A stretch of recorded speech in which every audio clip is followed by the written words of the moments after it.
முயற்சி எடுக்கிறத மட்டும் என்னைக்குமே யாரையுமே நிப்பாட்டக்கூடாது. அவ்வளவுதான்.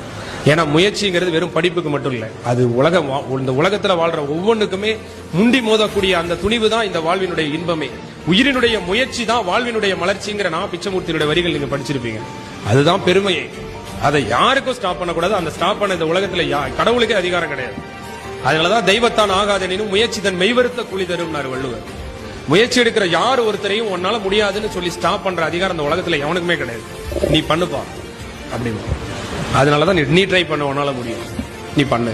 அவனை நெகட்டிவா என்னைக்குமே பேசக்கூடாது. நான் லைஃப்ல நான் எப்போதுமே மைண்ட்ல பிக்ஸ் பண்ணிடுவேன். பேச உன்னால முடியாதுன்னு யார்ட்டையும் சொல்லக்கூடாது. அந்த ஒரு சூழ்நிலையிலையும் இதுக்கும் ஒரு வழி இருக்கும்.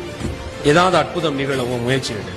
அந்த முயற்சி எடுக்கிறவனுக்கு நிச்சயமா எந்த ஒரு சின்ன வேர்வைக்கும் என்னைக்கும் ஒரு பலன் இல்லாம கிடைக்க இருந்தது நான் பார்த்ததே இல்லை. இன்னை வரைக்கும் நான் பார்த்திருக்கேன் என்னுடைய எக்ஸ்பீரியன்ஸ். நம்ம எவ்வளவு கஷ்டப்படுறோம், என்ன சங்கடத்துல இருக்கோம், என்ன பிரச்சனை இருக்கோம்லாம் முக்கியம் இல்லை. நம்ம என்ன ஆக போறோன்றதுல நம்ம எந்த அளவுக்கு தெளிவா இருக்கோம், அதுதான் நம்மளுடைய சக்சஸுக்கு காரணமா இருக்கும்.